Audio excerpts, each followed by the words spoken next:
Olá, boa tarde a todos. Primeiro eu queria agradecer à pessoa do meu irmão Padre Anderson o convite de poder estar aqui com vocês nessa tarde.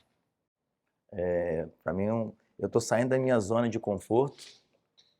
Há 28 anos eu trabalho com vídeo, mas sempre lá atrás, onde está meu funcionário lá, parceiro Fernandes, onde a gente consegue coordenar tudo que quem está aqui na frente precisa se portar. De você colocar o microfone, de você falar como se movimentar, de como se gesticular, qual a aparência que você tem que dar para isso. Então, isso para mim aqui agora é algo inusitado, novo. Eu trabalhando com o Padre Anderson há uns quase 10 anos, eu tive a oportunidade de estar em vários momentos. Ele tem o dom da palavra. Ele pega o microfone aqui e é tranquilo isso para ele. Faz parte do dia a dia dele. Não faz parte do meu dia a dia. E a gente tem que meio que se adaptar. Então, para quem não me conhece, eu sou o Alessandro Gomes, prazer. Agora, para quem já me conhece, eu sou o Alessandro, eu sou o Gomes, eu sou o Bai Gomes, eu sou o pai, eu sou o filho, eu sou o marido, eu sou o amor, eu sou o amigo e eu sou o irmão. Essa relação dessa imagem depende de como a gente relaciona com essas pessoas. Se eu pedir para vocês aqui falarem dessa imagem que vocês estão vendo, cada um vai fazer uma leitura diferente. Olha só, apesar de eu estar há tanto tempo no mercado de vídeo, isso aqui também para mim é novo. Para a geração de vocês já nasceram com isso praticamente embutido. E eu vou contar um pouquinho então da minha história para vocês entenderem de como que eu cheguei aqui. Quais foram os códigos nessa trajetória da linha do tempo que fez o profissional do Alessandro? Não foi do dia para a noite. Muita água passou por debaixo da ponte. Muito aprendizado teve nesse caminhar. Somos pequenos, somos poucos aqui no vicariato, mas temos um braço gigante quando todos nós nos abraçamos e trabalhamos para que essa igreja cresça mais nesse movimento. Porque a partir do momento que você coloca a serviço na pastoral que você escolheu, não dá para ficar falando assim, hoje eu estou cansado, não, deixa fulano fazer porque ele que é melhor do que eu, ele fala melhor, ele sabe operar a câmera, esse aqui sabe escrever mais. Não, ali é um aprendizado. Eu conversando, qual é o seu nome? Elia. Eu conversando com a Elia, perguntando da entrada na pastoral, ela falou assim, eu entrei e não sabia nada, e a gente dentro tem sido um aprendizado. E muitos daqui acabam depois se formando numa área afim, outros, ligados muitas vezes nesse movimento. Mas vamos avançar. Eu tive então de voltar no meu passado para poder entender quem eu sou hoje e vou pedir a vocês, cada um aqui tem a sua história. Vocês estão na Pascom por quê? Vocês escolheram a Pascom por quê? A imagem que vocês representam hoje é o que vocês gostariam de ser? Porque quando eu falo do poder da imagem, eu tenho a imagem projetada daquilo que eu construo de alguma coisa, ou seja, de um vídeo que eu faço, de uma foto que eu entrego. Tenho a imagem minha pessoal, enquanto eu estou aqui falando com vocês, e tenho a minha imagem no digital. Você é o que aqui no real e o que você tem sido aqui no digital? Você tem sido essa mesma pessoa ou aqui você tem uma fala e aqui você tem outro comportamento? Eu fui me questionar então, de onde veio então essa vontade de trabalhar com vídeo, e eu volto lá nos meus avós. O meu avô lá em 1950, um senhor que trabalhava na roça, sem instrução, sem informação, produzia cachaça no fundo da casa. Naquela época a cachaça era colocada em vidros coloridos e comercializado nas quitandas ali perto.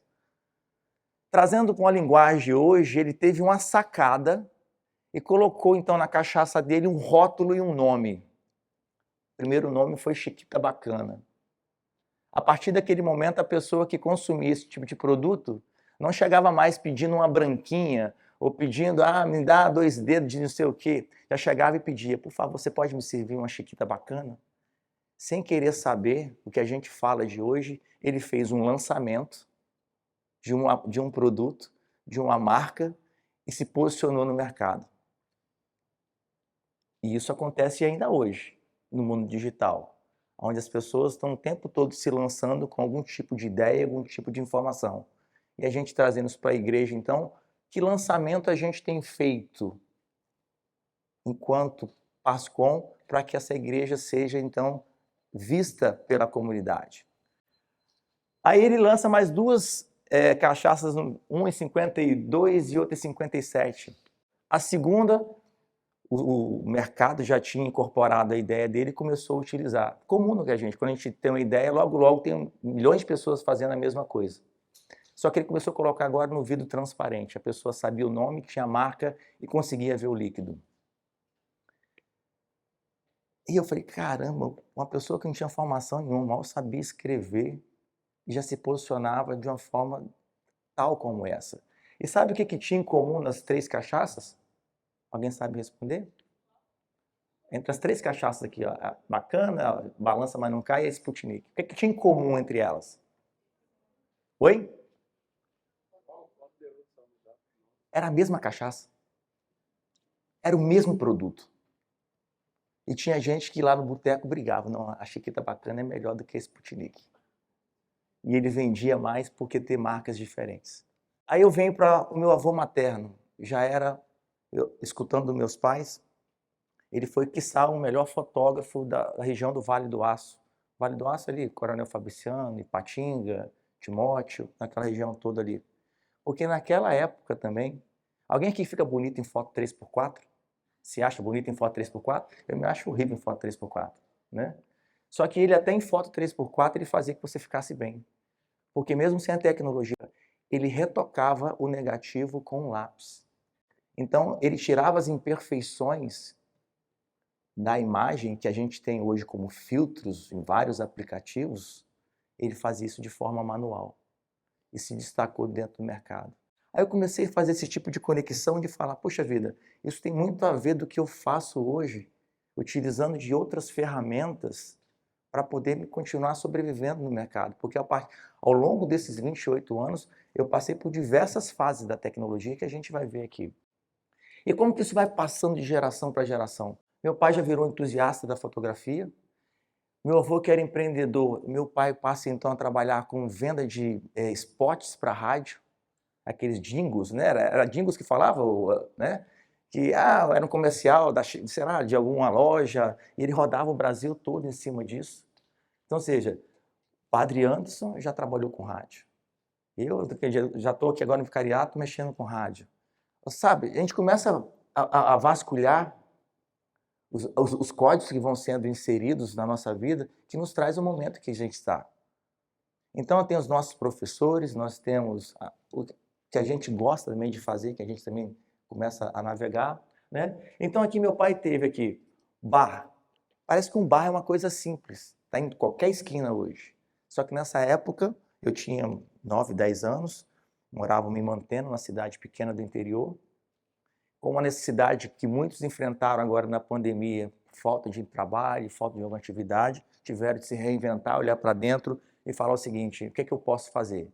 Ele olhou que tinha um quintal, cercou, colocou algumas mesinhas e começou ali a funcionar um bar. Mas não era um bar por um bar. Ele levou para aquela região tão pequena e tão remota algo que só se encontrava nas grandes metrópoles. Rio de Janeiro, São Paulo, que hoje vocês têm facilmente próximo da casa de vocês. Por exemplo, a pizza, o sorvete da Kibon, o hambúrguer, que você só conseguia encontrar isso no Rio de Janeiro. Ele chegou a levar, então, alguém para poder aprender a montar um pão. Então, esse empreendedorismo na minha família, ele acontece de forma natural. Eu nunca consegui ser funcionário de alguém, de alguma maneira, eu sempre fui levado a empreender por conta dessas iniciativas. Então, à medida que eu vou transcorrendo um pouco da minha história, eu gostaria que vocês começassem também, se alguma coisa fosse fazendo sentido para vocês, e vocês trazerem para a memória de vocês o que vocês vêm aprendendo, que códigos vêm sendo inseridos em vocês, de vocês estarem aqui hoje, de ter vocês escolhido a Pascom como sendo uma pastoral de serviço. Alguém que da época da ficha telefônica? Tem alguém aqui? A gente vai saber a idade. Agora eu vou saber a idade, né? Mas não? Na minha época, para você poder ligar, você tinha de pegar uma fichinha, colocar num aparelho, discar número por número, né? Para poder completar uma ligação. E a gente operava postos telefônicos, né? Que a gente comercializava isso aqui na Grande Vitória, em Minas Gerais, nessa época da telecomunicação. Ele utilizou da ferramenta que ele trabalhava, da fé que ele professava, e ao final do ano ele entregava um cartão de visita utilizando as técnicas que ele tinha. Hoje você faz isso aqui de olhos fechados no Photoshop da melhor forma possível, ok? Só que eu estou falando de 1987, que não existia CorelDRAW, não existia Photoshop, nenhuma ferramenta de manipulação. Então, por exemplo, até essa estrelinha que está aqui no sino, era uma lanterninha colocada ali, que na frente da câmera tinha uma lente para poder gerar aquele objeto. Aí você tinha de posicionar o cabritinho ali para que ele ficasse na posição. Aí você vinha e ele saía, você vinha e ele saía, até que você conseguisse fazer a foto. A luz que você vê na foto, você colocava o canhão de flash de um lado, de outro, fotometrava e pensava, essa luz vai abrir desse jeito, eu abrir a abertura de tal, eu vou ter a imagem desse jeito. Sabe que hora que você descobria se você acertou? Quando você revelava. Exatamente. Né? E você já não tinha como voltar atrás. Hoje você pega o teu celular, tá, não ficou bom. Tá, não ficou bom. Eu estava na festa ontem, tinha uma senhora do meu lado, eu acho que ela fez umas 50 fotos até ela falar que essa aqui ficou boa. Então aqui a minha história com vídeo começou em 1994, então, do término daquela concessão dos postos telefônicos. O primeiro cinegrafista da família está aqui, ó, levantou agora, Padre Anderson Gomes. Ele havia feito um curso em Belo Horizonte, é Belo Horizonte, não é isso, filho? O curso foi em Belo Horizonte, eu acho, né? Ele tinha feito um curso em Belo Horizonte, eu não entendi absolutamente nada de máquina fotográfica e muito menos de um equipamento de filmagem. Mas resolvemos, então, à época, montar uma empresa de festas, porque no ano anterior a gente teve dificuldade aqui no Espírito Santo de encontrar alguns elementos para fazer a festa da minha irmã. Então, o pouco dinheiro que restou daquela concessão, a gente comprou à época 2 freezers, 70 jogos de mesa, a minha avó confeccionou a toalha, a gente tinha a máquina fotográfica e a filmadora. Já começamos uma empresa grande. Baigones, festas, mesas, freezers e não sei o que, aquela coisa toda. Começamos a divulgar. Nisso a pessoa ligava, eu quero 100 jogos de mesa. Senhor, sinto muito. Está tudo lotado, só tenho 70. Só tenho 70. E assim a gente foi construindo a imagem daquilo ali. Eu lembro então, no nosso primeiro evento, foi um aniversário infantil, eu não sabia nada de vídeo, então eu era poste. Você sabe o que é poste? É aquele que na época carregava a luz, né? O padre ia filmando e eu ia atrás iluminando. Alguém já foi poste aqui? Né? Ia atrás iluminando. E eu peguei gosto, então, daquilo que a gente começou a fazer. Oi? Eu vou chegar aqui agora. Então, eu comecei a pegar gosto daquilo. Foi algo que mexeu comigo. Ele foi seguir o caminho dele depois, mas a gente conseguiu produzir muita coisa. E sabe como que eram os nossos efeitos especiais? Era assim. Como meu pai também tinha máquina fotográfica, ele tinha algumas lentes que quando você colocava na frente da câmera, ficava com 8 carinhas. Ou ela ficava distorcida de um lado e de outro. Aquilo era sucesso com as mães para as festas infantis. E eu não sabia nem o que era edição. Sabe, a gente entregava um material para o cliente, tirava a fita, tá aqui, senhor, feliz, me dá o dinheiro aqui, era assim o nosso trabalho, né? Até que, de repente, dentro da igreja, fazendo o registro de um batizado, me chega um cidadão, você edita com quem? Editar com quem o quê? Ah, a sua fita que você grava, você edita com quem? Eu falei, eu não sei, eu não edito, eu entrego o material assim. Ah, eu tenho uma produtora, tal, vai lá no meu endereço, fui lá em Laranjeiras, entrei na casa dele, na hora que eu entro naquela sala, gente, era uma sala de cinema maravilhosa, tinha tanto botão para apertar que eu falei, misericórdia, que coisa maravilhosa, uma nave espacial, eu estou em outro lugar. Aquilo me encantou e falei com ele o seguinte, ó, eu tenho 7 fitas lá em casa, eu vou pagar o teu preço desde que eu possa sentar do seu lado para poder ver você trabalhando. O senhor concorda? Ele concorda. Eu editei as 7 fitas com ele ali sem incomodar. Eu via onde ele apertava, onde ele clicava, o que ele fazia. Quando ele levantava para ir ao banheiro ou descansar um pouquinho, era a hora que eu fazia a intervenção. Eu vi que você fez assim assado. Meu aprendizado da edição, ele veio daí. Aí, a partir dessa formação, eu comecei a utilizar uma ferramenta, mesmo sem ter o equipamento ainda, que eu utilizo até hoje, é que, por exemplo, tudo que eu saio para gravar, de uma certa maneira, eu já gravo editando. Vocês conseguem entender isso? Eu já saio para gravar, por exemplo, eu já vou pensando no que eu tenho que fazer. Então, ou seja, se eu fiz um plano aberto, o meu segundo plano ele vai ser fechado. O meu terceiro plano ele vai ser um close. O quarto plano vai ser um detalhe. Volto para o plano médio, volto, enfim, de forma que quando eu pegar essa imagem, numa ordem cronológica que eu for editar, mesmo sem efeito algum, ela vai ter movimento. Mesmo no corte seco, que aqui todo mundo entende. Bacana? Então, essa é uma técnica que não depende de ferramenta, mas de você pensar no que você quer entregar. Isso me facilitou muito o processo. Aí veio, então, a gente começou a aprender a dirigir, a fazer a direção, principalmente clipe de criança, clipe de 15 anos. Então, você entra por aqui, na hora que você chegar aqui, você vira, olha para cá, faz aquela carinha, era uma pose, põe a mão na cintura, e a gente começou a fazer isso aí, né, para diferenciar. Não sei se isso acontece mais hoje, porque há muito tempo eu não faço evento social, né? Mas na época a gente utilizava disso.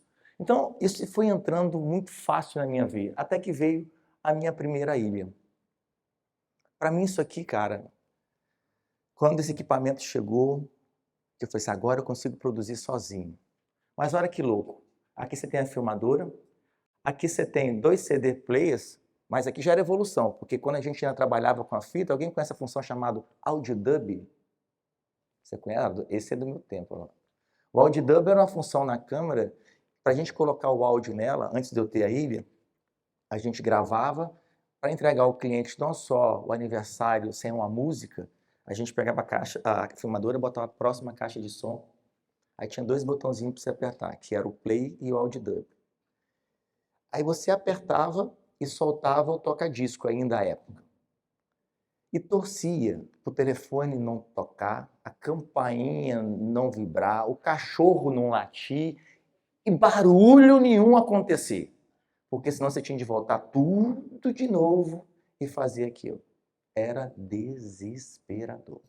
Aí veio a ilha de edição, que facilitou muito o processo, mas não é tão simples como é hoje, que vocês que já estão acostumados aqui, pegam de repente um programa de edição, alguns, não vou falar todos, que já têm um conhecimento, que você tem uma linha do tempo e que você tira a imagem daqui, pega a imagem para lá, puxa a imagem para cá, leva a imagem para cima, faz o que você quiser.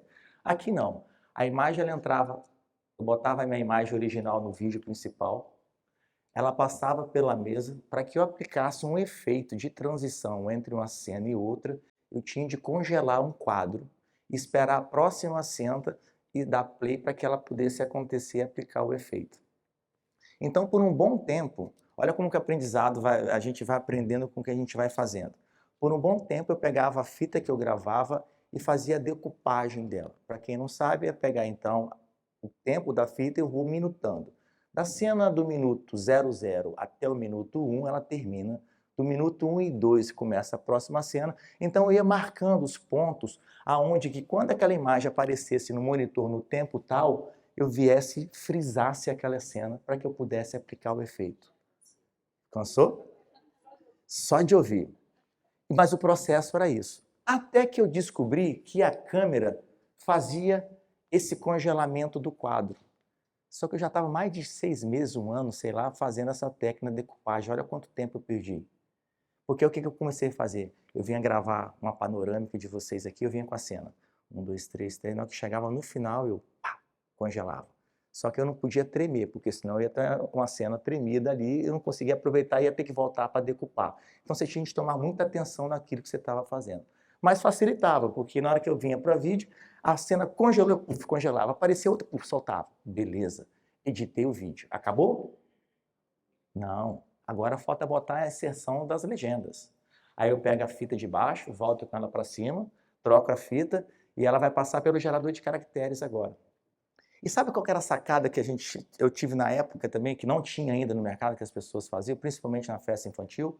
Eu pegava os temas, por exemplo, Cinderela. Você já tinha o filme da Cinderela, o desenho da Cinderela. Eu pegava o desenho da Cinderela e compactava ele em 2, 3 minutos. Eu contava a história da Cinderela em 3 minutos. E naquele tempo a gente colocava lá, aniversário de fulano de tal, 3 aninhos, os pais, avós maternos, avós paternos, e fazia aquela inserção de legenda utilizando como fundo a imagem do desenho respectiva ao tema da festa da criança. Olha o trabalho que dava, mas não acabou. Aí você ia colocar o áudio. E você tinha de torcer para apertar o botão certo, porque quando você ia fazer o áudio dub também, que você vacilava e você apertava um REC, sabe o que acontecia na fita? Ela criava um espaço em branco, como se fosse não gravado. Aí sabe o que acontecia? De fato agora, você tinha de fazer tudo de novo, porque você não tinha como tirar aquele espaço que ali ficou. Então isso aqui para mim foi um grande aprendizado, né? Mas transmissão, eu já comecei a fazer então a partir disso aqui, que foi só, tá me dando muito trabalho eu ficar editando desse jeito. Eu vou levar meu setup para o lugar da festa e vou começar a gravar direto. Eu vou ter a qualidade de imagem e dirijo a cena que eu quero, e assim eu comecei a fazer. Beleza. Então, no meu tempo, era um dispositivo para cada coisa. Um que era só jogo, um que era só áudio, um que era só imagem, um que era para telefonar, um que era para escutar, um que era para armazenar. Eram dispositivos diferentes que você tinha de conectar o que você precisava para gerar um conteúdo. E com tanto aplicativo, com tanta coisa, hoje as pessoas ainda acham, ah, não sei fazer, ah, não quero fazer, ah, mas vem cá, você tá na Mascom para fazer o que então? É para ajudar ou para poder só falar que não sabe fazer? Porque se a gente junta essa força toda aqui com o saber de cada um, o quanto que a gente não consegue reverberar a nossa igreja na entrega do que o Padre antes colocou aqui agora, exatamente da gente potencializar e digitalizar realmente essa comunicação. Aí veio para mim o primeiro grande evento da Arquidiocese de Vitória. Alguém chegou, Alessandro, eu sei que você trabalha com vídeo, você pode fazer algumas fitas, cópias do evento que vai acontecer de tal dia, tal dia? Ah, beleza. Na minha cabeça eu pensei, são 10 cópias, 20 cópias, 30 cópias. Quando eu fiz, eu tinha feito mais de 2.000 cópias. Eu tive de montar uma escrava, que a gente chamava de escrava, você tinha um vídeo na ponta, eu tinha 50 outros vídeos do outro lado que a gente colocava as fitas ali dentro. Aí soltava a matriz aqui e pegava o controle de longe, de um jeito que todos os vídeos pudessem fazer a leitura, apertava. E começava aquele monte de fita, bicho, era 24 horas ininterruptas a gente fazendo cópia de fita. Hoje precisa disso tudo? Você pega o arquivo, põe na nuvem, manda para quem você quiser e você não tem dor de cabeça nenhuma. Mas isso aqui foi para mim, tipo assim, 2 anos após a gente ter começado a empreitada da empresa, eu já estava atendendo uma grande empresa, para mim, empresa, era a Mitra, né, que me abriu depois inúmeras portas a partir disso. E eu consegui com ela, então, comprar o meu primeiro carro. Foi um prêmio. O prêmio de ter um prêmio. Não era novo, mas era o meu prêmio. Não era de ninguém, era meu. Era a conquista de um trabalho, de um pensar, de falar assim, eu quero fazer algo nessa profissão, e aquilo, então, me levou para o próximo nível. Tá? Então, eu passei por essas etapas aqui que os senhores, com certeza, poucos aqui na sala tiveram essa informação. Por exemplo, eu sou formado em técnico de informática. Na minha época eram disquetes assim. Esse disquete ele cabe 1.22 megas de espaço de memória. Se você printar a tela do seu celular agora, ele não cabe aqui dentro. Esse aqui já é 1.44. Na época você não tinha programas como você tem hoje que você opera, você construía tudo, né? Uma janela, uma rotina, aí a gente andava com caixinhas de disquete para poder fazer aquela informação rodar. Aí veio então, depois do CD, do vinil, né? Veio a fita cassete, aí veio o VHS, aí na minha linha profissional já conheci o Super VHS, que me dava uma qualidade de imagem para poder transmitir para o VHS. Passei então a minha primeira mídia digital, o VCD. Quando eu fiz a conversão do VHS para uma unidade de disco que eu abri no computador, no player,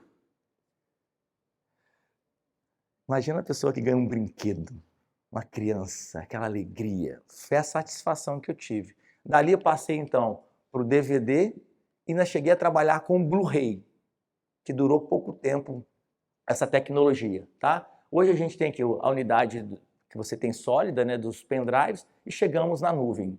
Agora você pega o celular, eu só não peguei esse formato aqui, desse tipo de aparelho que você tinha de bater, tirava o fonezinho, batia, ligava para a operadora, né, alguém te atendia para poder completar a sua ligação. Mas já peguei o telefone discado, que você era número por número, assim, ele votava e rodava. Aí veio, então, o de tecla, veio o sem fio e o que a gente conhece hoje, então, como o smartphone. Eu já atuei, então, na política, no corporativo, no religioso, sempre me conduziu, sempre gostei de estar participando da igreja de alguma forma, então sempre me envolvi nesse processo. Fiz muitos, acho que uns 15 ou quase 16 anos, infantil e casamento, shows e esporte. Tudo isso aqui com vídeo, uma coisa que qualquer evento que você me colocar, eu consigo ficar bem ali dentro, eu não me sinto desconfortável, né? Porque eu já tive em eventos com grandes autoridades, também naquele evento mais simples, mais tranquilo, mais festivo, mais alegre, e a gente navegou por tudo isso aí. Algumas fotos, então, só para ilustrar essa passagem desse tempo, né? Diferente de hoje, que você faz 500 milhões de fotos, eu tenho uma foto dessa do meu registro aqui, ou editando, tá? Era muito escasso, porque era de repente algum fotógrafo, amigo, que naquele evento fez uma foto e quando revelou, lembrou e falou: Alê, tem uma foto aqui e me entregava, sabe? E aqui um pouco já mais atual. Então, eu participei de tantos eventos na época que era hoje conhecido Praça do Papa, ali era uma área de eventos. Alguém recorda disso? Assim, era descampado, era terra de chão, mas muitos shows aconteciam ali. Então, muitas transmissões eu participei ali de dentro. E fez a minha formação. Com essa ferramenta também, ela me deu a possibilidade de fazer 2 faculdades e 2 pós-graduações. E quando eu entrei na faculdade de administração com ênfase em marketing, eu tinha dinheiro apenas para as 3 primeiras mensalidades, inclusive fora a matrícula. E foi vencendo o prazo do dinheiro, do bolso, né? A coisa começou a ficar apertada. Eu cheguei na porta do meu diretor, que eu também encontrei com ele ontem no evento, Miguel Ângelo Treze, é uma pessoa que eu tenho muita gratidão, e falei o seguinte: amigo, a sua faculdade é nova. Se você quer contar uma história daqui a 4 anos, você tem que começar a registrar hoje o que acontece aqui dentro, porque senão amanhã você não vai lembrar mais. Eu sou a pessoa que vai resolver o seu problema. Eu saí daquela sala de aula, ou da sala do escritório dele, nunca mais paguei mensalidade, trabalhei com ele por 10 anos. E ali a gente produziu muitas coisas, né? A partir de quê? Aí você começa a voltar lá nos meus avós, você vai vendo esse empreendedorismo, esses códigos que vão sendo inseridos no nosso dia a dia, que a gente muitas vezes não percebe, mas você é o que é, não só por você, mas porque alguém ali atrás também desbravou muita pedra, quebrou muita pedra e que te facilitou esse processo e você teve esse aprendizado de uma forma assim que for sendo incorporada pelo seu dia a dia com seus pais e aquelas pessoas queridas que você gosta. Esses são alguns equipamentos que eu tive a possibilidade então de utilizar meus pessoais, de compra, de uso. Utilizei outros equipamentos maiores de televisão, broadcast, mas eram alocados. Hoje, a última aquisição aqui foi a câmera robótica, que o João já utiliza lá com o pessoal da Catedral, né? Tem uma equipe que trabalha lá. Olha que benção, você coloca a câmera aqui e você pode programar até 9 cenas nela. Então vem cá, programa uma cena aberta, programa uma cena fechada nele, programa uma cena fechada lá, e apenas eu tocando um botão, sabe? Então você não precisa nem mais de operador. O meu cinegrafista lá atrás já falou assim: você é demitido. Eu falei: não, calma, a gente tem que ter pelo menos um móvel, né? E aqui eu tive também, olha o empreendedorismo acontecendo mais uma vez. Falando de transmissão, eu fui o que implantei as transmissões das câmaras de vereadores da Serra e de Cariacica. E como essa oportunidade apareceu para mim? Eu já trabalhava com vídeo, minha esposa recém-formada, a gente está junto há 16 anos, então já tem 16 anos que eu trabalho com transmissão.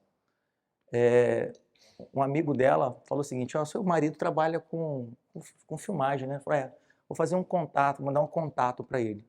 Aí me liga um tal de Marcos: Alê, o presidente da Câmara de Vereadores da Serra está assumindo a gestão agora, eu tenho alguns contratos lá dentro, e ele quer fazer algo novo que ele viu fora do país, que era transmitir uma imagem para a internet. Só que a gente tem que lembrar que há 16 anos atrás a gente não tinha banda larga, né? Você pagava muito alto para você ter uma internetzinha ruim, discada, né? E eu não sabia absolutamente nada do que se tratava de streaming, mas ele perguntou assim: você sabe fazer isso? Sei. Estava no final do ano e eu falei com ele: eu estou com alguns compromissos para poder entregar, a gente pode voltar a falar em janeiro? eu tive 40 dias para poder entender o que era o universo da transmissão de vídeo. Só que hoje você pega o teu celular, as plataformas estão todas aqui, você só aperta o botão e já está online.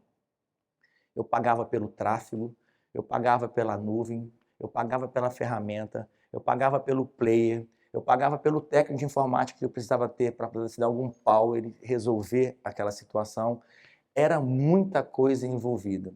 Encontrei então em São Paulo uma empresa que atendia grandes players como Coca-Cola, os grandes bancos, e eu já na ligação falei, olha só, aqui é o assessor da Câmara de Vereadores da Serra, a gente quer fazer a implantação e a gente precisa saber se a sua ferramenta vai nos atender. A partir daquele momento eles me disponibilizaram toda a tecnologia, o corpo de informação toda e eu aprendi tudo assim, ó, em 40 dias. Em 40 e poucos dias o presidente marca, vamos fazer uma reunião aqui na minha sala. Da sala dele eu montei o notebook, liguei a estrutura toda. Presidente, eu vou botar alguém lá agora no plenário e ele vai aparecer aqui. Ah, vai, fica aqui. Por favor, fala alguma coisa aqui. Alô, boa noite, tudo bem? Como vai? O presidente vem correndo pelo corredor. É isso que eu quero. Pronto, fechamos o contrato. Foram quase 10 anos de atividade, né? Então eu tenho muito orgulho. A gente começou com a mesinha simples aqui e depois já tinha um material mais robusto, que aqui você tem todas umas ferramentas que te facilitam o processo. Isso tudo inovação. Você está vendo que vai fazendo conexão com o passado? Eu comecei a gravar partos porque eu gravei o registro do nascimento da minha filha. Eu botei uma GoPro na cabeça, eu queria ter aquilo registrado, e fiz ali a minha esposa chegando no hospital, fiz o primeiro banhozinho da Isabela, fiz umas imagens, fiz um compilado, o Facebook já estava funcionando, coloquei isso na rede. Começou a ter muito comentário, que a gente fala hoje, né, engajamento, né, as palavras que mudaram agora, e eu percebi ali que tinha um nicho de mercado. Consegui parceria com os hospitais, consegui parceria com a Mami Baby, que é na loja de atende as mães, no caso, e por 3 anos, então, eu tive o prazer de gravar N tipos de parto. Em pé, agachado, deitado, virado, rasgado, de tudo quanto é jeito que vocês pensarem, eu tive a oportunidade de fazer. E tem família que eu cheguei a fazer 3 a 4 filhos, já, né, que eles tiveram na sequência, foi bem bacana. É porque numa deles veio 2, tá? Senão fica complicada a conta aí, tá? Até que eu chego, então, na paróquia Perpétuo Socorro. O Padre Anderson, ele assume a paróquia. Nós, enquanto família, a gente sempre esteve junto. Até hoje a gente sempre está junto. Aonde um está, o outro sempre está. É um respeito muito grande de um pelo outro, no que faz. A gente tem, como se vocês têm um grupo da família de vocês, a nossa família realmente é uma família, né? Eu tenho orgulho dos irmãos que eu tenho. Minha irmã, que é pastora também, atuou e atua muito na área de comunicação, ele e eu, menos a Andressa aí, que foi para a área do banco, né? Mas aqui, então, assim, ó, esse é um dos primeiros registros do Anderson na comunidade Perpétuo Socorro em 2015. Eu tinha ofertado a ele, à época, a gente fazer a transmissão das missas. Naquele primeiro momento, ele não concordou. Não se falava desse movimento de transmitir isso. Mas ele falou, vamos gravar as homilias, que hoje é um carro-chefe dele. E por a gente fazer esse tipo de documentação, você lembra da faculdade, de ter o documento, de começar a gravar e começar a produzir? É porque a gente começa a ajudar a contar a história. E hoje, por exemplo, muitas pessoas que fazem palestras se utilizam dessa ferramenta. Porque tem um ciclo na igreja a cada 3 anos, né, da liturgia, e que então muitos padres, seminaristas, leigos vão procurar na internet assuntos respectivos a determinada leitura e se esbarram então aqui com o registro do Padre Anderson em sua homilia. E fazem a homilia e essa mensagem então transborda em tantos outros lugares que a gente não tem ideia. Estamos evangelizando. O vídeo está lá 7 anos e ele continua evangelizando. A importância então de estarmos no digital e colocarmos nas nossas plataformas o que a gente produz na comunidade. Você sabe o que você produz na sua comunidade. Você sabe o que você produz na sua comunidade. Eu não sei. Eu não frequento a sua comunidade. Podemos reverberar isso? Podemos. A gente então começa a trabalhar com as ferramentas para poder amplificar isso aí, beleza? Eu tive então a oportunidade, dentro desse período, de servir junto ao lado do meu irmão. É uma coisa que me orgulha muito, mexe muito comigo, de eu poder fazer o que eu gosto, por mais simples Porque a gente sempre sabe que sempre existem pessoas melhores que a gente. Mas eu escutei uma frase de Mário Cortella que fala: faça o seu melhor com as ferramentas que você tem, enquanto você não tem ferramentas melhores para fazer melhor ainda. Então, o que eu proponho fazer, sempre que eu coloco a serviço de alguma coisa, eu oferto 110, 120, 150%. 100% só não me atende. Os meninos que trabalham comigo sabem como eu sou.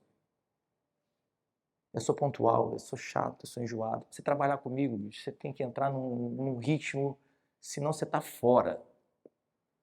2 horas foi o evento aqui, não é isso? Para mim, 2 horas tinha de conversar quem chegou e quem não chegou. E a gente que está na comunicação, a gente tem que ser o exemplo. Quando a gente fala do poder da imagem, eu falo da imagem daquela do banner que está ali, eu falo dessa imagem que está aqui e da imagem que está na internet. Que imagem você está construindo enquanto na posição que você está junto à tua comunidade? Que mensagem você está passando?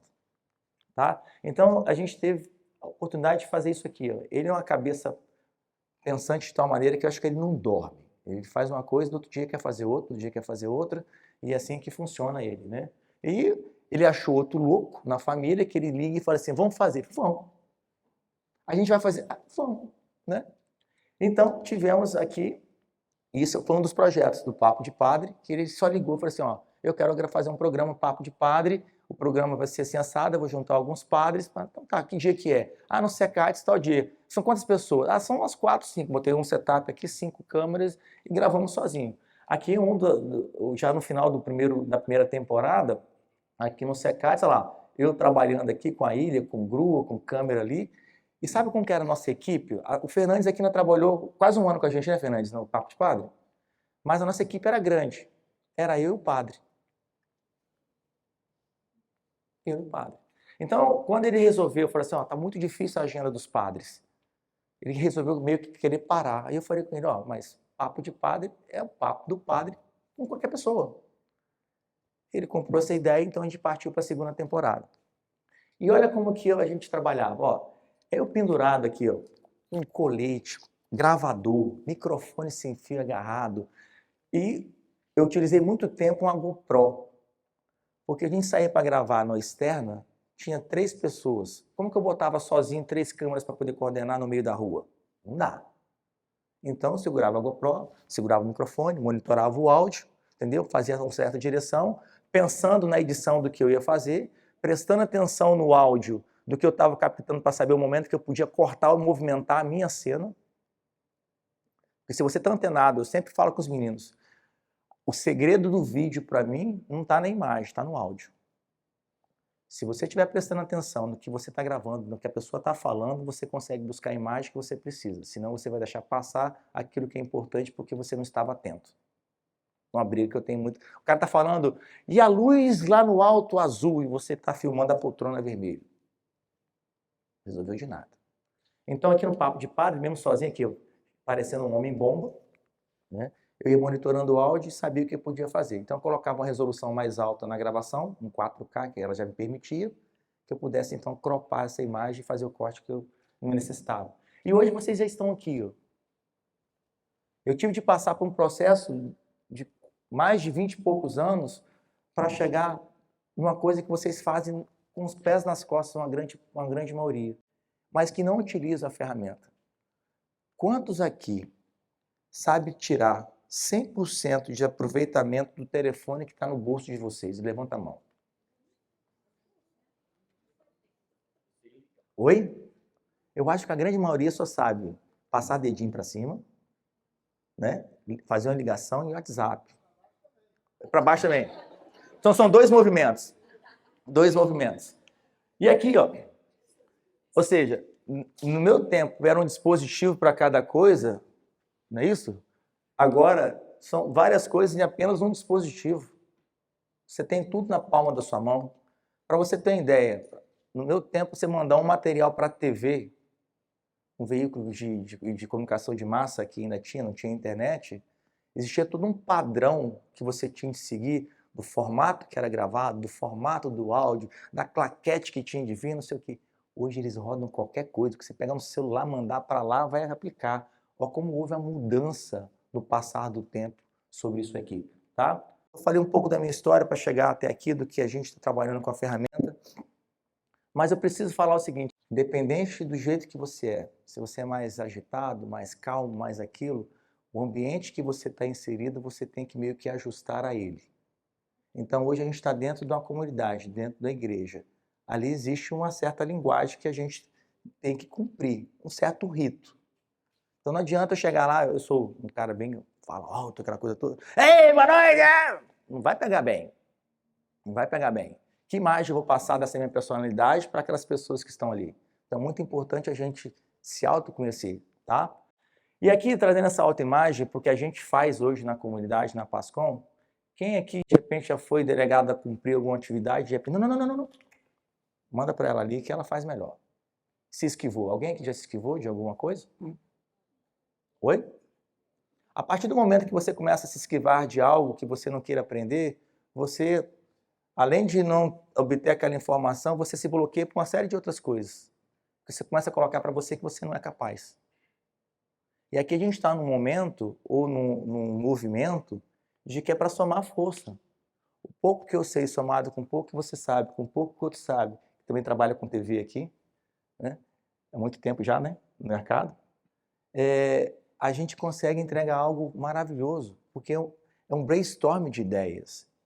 Então não tenha medo, pega a sua melhor face sua e fala assim, muitas vezes eu coloquei do exemplo da transmissão.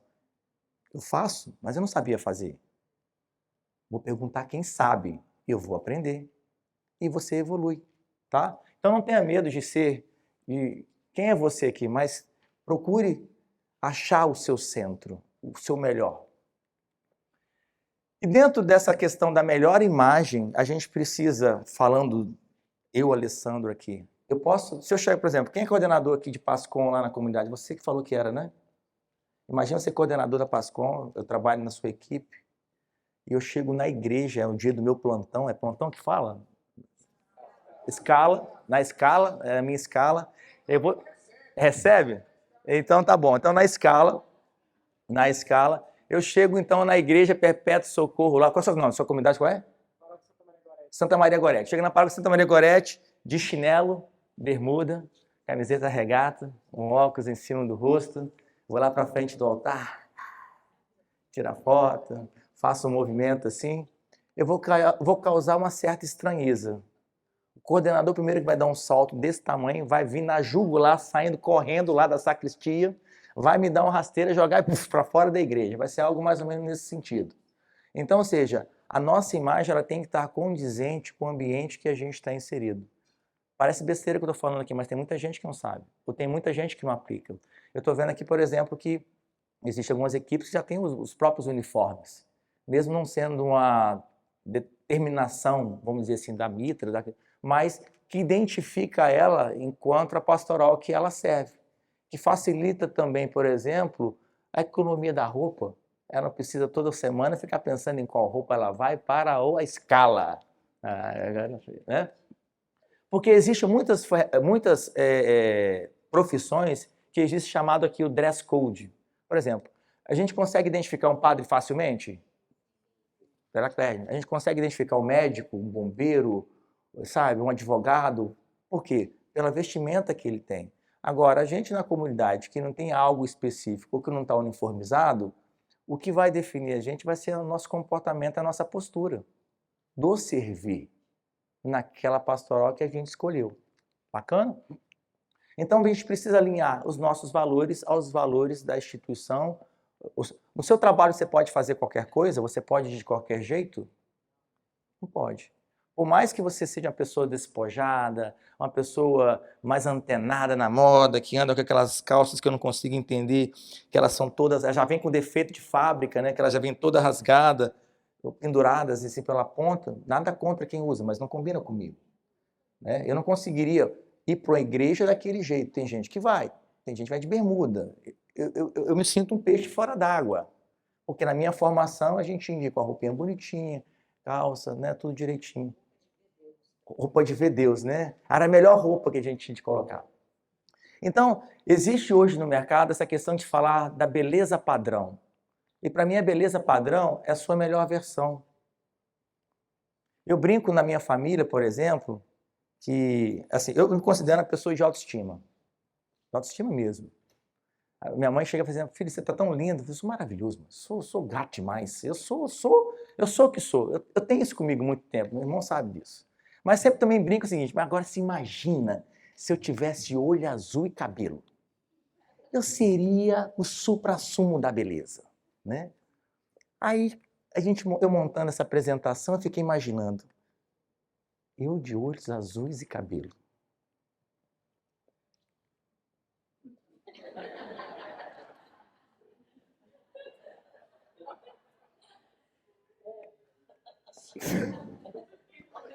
Oi, tá vendo, bicho? Aí, ou seja, uma brincadeira, olhos azuis do cabelo, nessa questão de valores, eu não me vejo aqui. Eu não sou o Padre Anderson. Eu posso modelar algo no Padre e trazer para mim. Eu não preciso ter o olho azul. Eu não preciso ter o cabelo. Eu não preciso ser alto, baixo, magro. Eu tenho que ser o que eu sou. E a gente tem que se reconhecer no que é. E a partir do momento que você sabe o valor que você tem, o que você é, você transborda de uma maneira tão extraordinária que eu acho que tem mais significado na profissão que eu exerço, eu ver a felicidade do outro. Quando eu comecei a fazer festa infantil, o que me alegrava era ver a felicidade da criança de se ver depois ela no vídeo. De uma noiva que eu gravava, de um momento importante para a vida dela. Então, de uma certa maneira, eu sempre tive momentos alegres, sabe? Então, não tenta ser uma versão de que você não é. Tem muita gente, por exemplo, que aqui pessoalmente é uma versão, na internet ele é outra completamente diferente. Mas a pessoa que conhece ela na vida real, ela vai falar assim, ela não é nada daquilo. Ela coloca lá um monte de filtro, um monte de coisa, fala um monte de coisa que ela nem vive na casa dela, não vive nem na relação dela. Ela é uma pessoa altamente estúpida e começa aquele monte de adjetivos que a gente já conhece. Vocês conhecem alguém assim? Tá? Por exemplo, eu tenho aqui o meu irmão que produz para a internet diariamente, e não porque ele está na minha frente que não, mas ele é o que é lá na internet e ele é o que é na paróquia, ele é o que em qualquer lugar que ele tiver. Eu lembro que ele falava, já falou em algumas homilias dele, um momento ele teve inveja do padre Fábio de Mello, né, uma coisa assim, mas o Fábio de Mello é o Fábio de Mello, o padre Anderson é o padre Anderson. E a partir do momento que ele se libertou desse estigma de que tem que ser igual a alguém, começa a comparar esses valores e essas vontades, ele não se desenvolveu. Agora, quando ele falou assim, não, eu me basto, se transformou no padre sacerdote que é hoje para toda a Arquidiocese de Vitória. Bacana? Aí, nessa mesma foto que eu brinquei, vem a frase dele nessa postagem. Procure conhecer aquilo que Deus pensou para você. Ele tem grandes propósitos para a sua vida. E projetos para a sua vida. Então, se você está aqui na Pascom, não foi porque você escolheu. Já parou para poder pensar nisso? De repente você foi conduzido a estar na Pascom? De alguma forma, alguém que postou alguma imagem, alguém que te abordou, alguém que te olhou nos olhos de uma forma diferente e que de repente você viu, isso aqui faz sentido para a minha vida. Então, são aquelas conexões que vão acontecendo que você, se você parar para poder pensar e refletir, você vai falar assim, realmente, eu entrei na Pascom como? Tenta pensar depois um pouco sobre isso. Pegando a deixa do amigo ali da escala, como? Era escala e plantão, né? Não dá dinheiro. Pois é. Aí eu pergunto o seguinte, vocês estão para servir, para ganhar dinheiro ou para servir? Para servir. Então sirva. Não coloque essa informação, mesmo na brincadeira do plantão, você começa a colocar coisas na sua cabeça que daqui a pouco aquilo vira verdade. Aqui a gente está para poder servir. Eu sirvo também, tá? Então vamos continuar. Se olhe no espelho, se encontre, veja a sua verdade, reconheça quem é você. Você sabe quem é você? Você tem sido o seu melhor que você projetou para você? Sim ou não? Consegue? Buscando. Que bacana. mas sabe um sentido para onde quer ir. Agora, a pessoa que não conhece, porque muitas vezes, imagina só, a gente só tem uma única oportunidade de gerar a primeira impressão. Já aconteceu, por exemplo, acontece muito com padre na comunidade, tem gente que ama e tem gente que odeia, porque nem todo dia ele não consegue conhecer todo mundo, concorda comigo? Saber todo mundo pelo nome, não consegue, não é isso? E muitas vezes as pessoas ficam chateadas com ele porque ele passou e não cumprimentou, porque não viu. De repente pode acontecer com você, chegou uma pessoa nova na comunidade, na equipe da Pascom, e, sei lá, você não estava com um dia tão bom, você não cumprimentou do jeito que ela esperava, ela ficou com aquilo na cabeça. Aquele fulano de tal é tão antipático, nem olhou nos olhos, não conversa comigo, que pessoa asquerosa. Como é que pode estar na igreja e começa aquele monte de demônio entrar na sua... Faz sentido? E de repente você tem a oportunidade, porque você caiu na escala, caiu na escala de vocês dois trabalharem juntos. Aí você já vem, mas hoje com aquela pessoa, aí de repente você começa a conversar, passar o dia, fez a missa e tal, e você fala com ela assim, nossa, eu te achava tão antipática, mas sabe que você é uma pessoa tão legal? Porque na primeira vez que eu te vi, eu tive essa impressão. Por quê? Olha quanto é importante a gente saber se portar em qualquer momento, mesmo que a gente não esteja bem. Se você foi para a igreja para servir e você não está bem, é melhor você ligar então para o seu coordenador e falar o seguinte, hoje não dá para ir. Eu não vou passar uma boa imagem, eu posso gerar algo que seja muito ruim para aquele que eu vou servir. Então fique em casa. Eu quando não estou bem, eu aviso para minha esposa, me deixa quieto. Só não fala comigo, só deixa eu quieto aqui, vai passar. Mas deixa aqui, hoje não está bom para a gente ficar conversando sobre nada. Então a gente tem que se entender nisso aí, tá bom? Então a gente tem aqui a vida real e a vida digital que a gente já falou. Você tem sido essa mesma pessoa na vida real e na vida digital? Eu sei que muita gente cuida da sua vida digital, mas na vida pessoal, tá assim. Aqui ele tira foto, procura o melhor ângulo, a luz, aí coloca a legenda lá, meu dia perfeito. Aí desliga a câmera, vai chorar. Mas porque ela tem que vender uma imagem de que ela não é. Ela está ganhando o que com isso?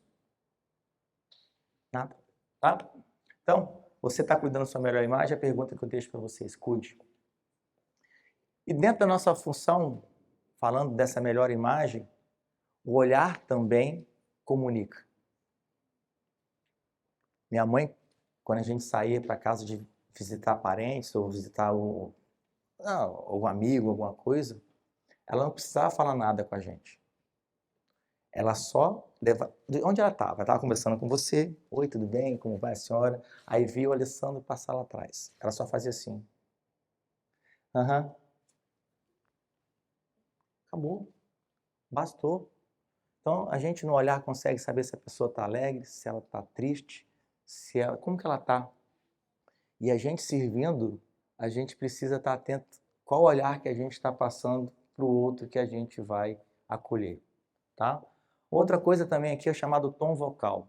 Esse aqui é meu grande problema.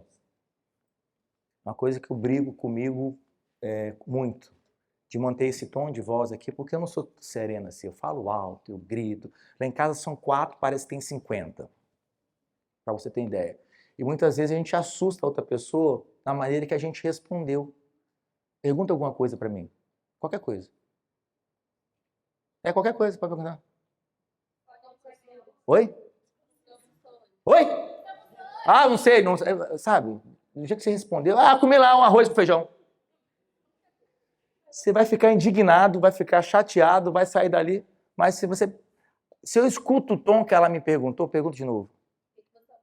Oi, minha linda, hoje eu tive o prazer de poder sentar no restaurante e escolher um... Olha como já mudou. Eu vou fazer uma conexão com ela só por eu ter escutado. Bacana? Então a gente tem que prestar atenção nisso aí. É uma forma de poder de imagem na comunicação.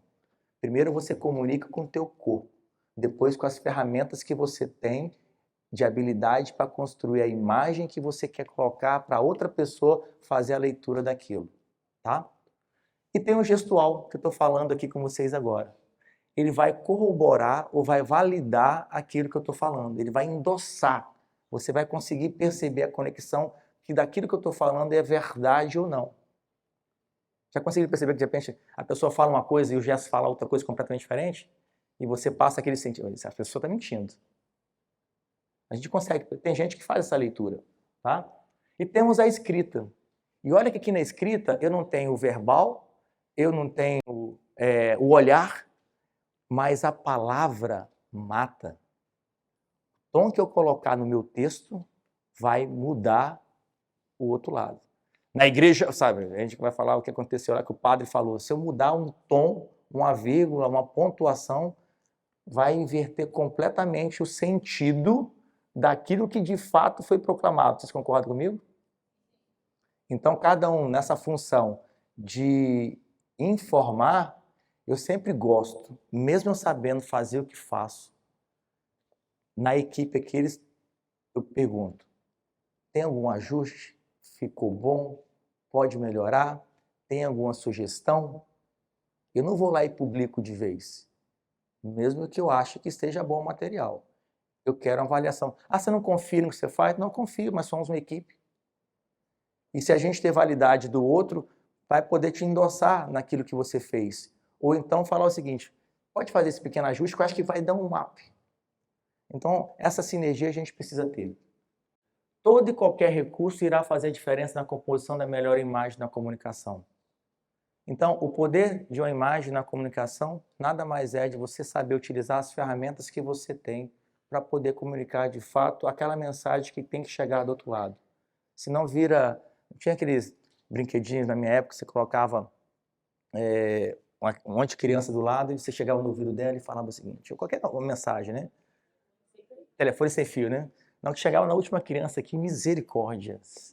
Como que pode? A coisa foi se perdendo naquele caminho ali, porque exatamente de um para o outro, essa palavra, essa mensagem não foi colocada da forma correta, pausada, devagar, para que a pessoa pudesse escutar, perceber e reproduzir. Porque o que acontece na paróquia de vocês, eu não consigo estar em todas as paróquias hoje trabalhando no vicariato, a gente não consegue cobrir tudo. Mas eu posso, de repente, contar com a colaboração de cada um e falar assim, Alessandro, estou te mandando um registro de imagens que a gente coletou aqui. E se a pessoa tem um mínimo de noção da edição ou do processo de construção de algo, ele vai te mandar um material melhor, de repente até editado, formatado, e que aquilo vai reverberar porque a gente vai poder colocar na rede social da Arquidiocese. Então, ou seja, é um grupo de amigos aqui agora para a gente reverberar e crescer nisso aí.